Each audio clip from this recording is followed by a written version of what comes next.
Good evening, and welcome to Nocturnal Enigmas. The Skin Collector, Part 1. The Ink. Vincent was no ordinary tattoo artist. His shop, Eternal Impressions, was a sanctuary for those seeking more than just ink on skin.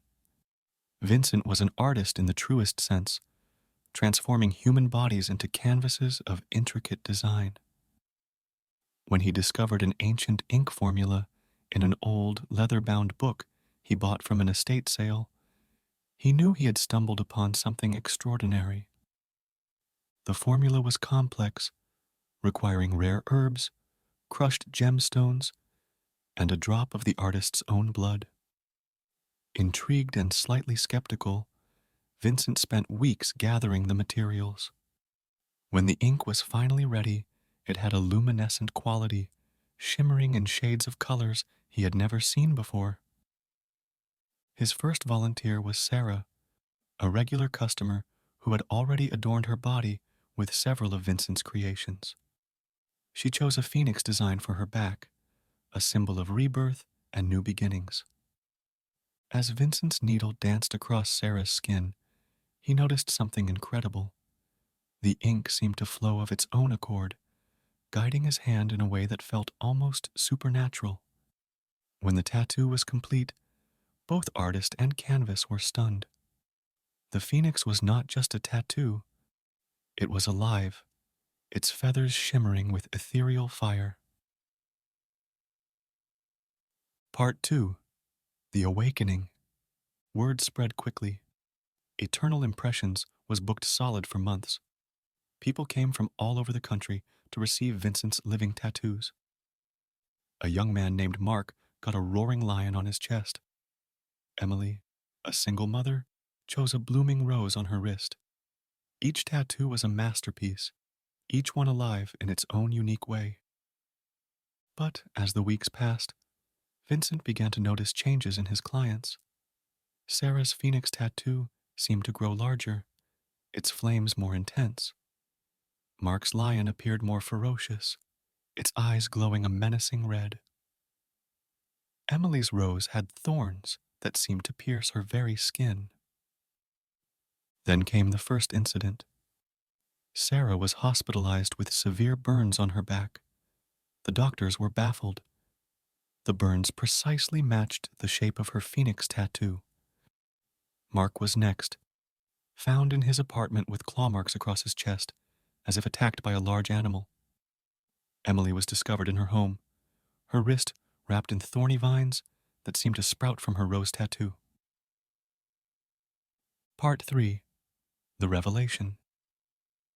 Vincent knew he had to find a solution before more people were harmed. Revisiting the ancient book, he found a passage he had initially overlooked, a warning about the ink's demonic origin. It was a binding agent for a malevolent entity, a demon imprisoned for centuries, seeking freedom through the art it inspired. Vincent realized the horrifying truth. The tattoos were not just alive, they were sentient, malevolent extensions of the demon itself, and they were growing stronger.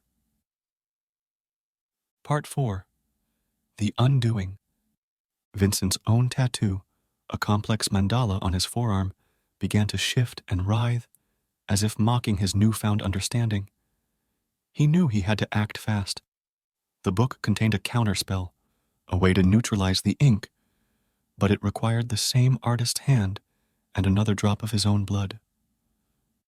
One by one, Vincent called back his clients, feigning a recall on the ink due to health concerns. Sarah, Mark, Emily, they all returned, desperate for a solution to the horrors they had experienced. As Vincent began the counterspell, his mandala tattoo writhed in agony, trying to stop him. It was a battle of wills, the demon's malevolence against Vincent's desperate resolve.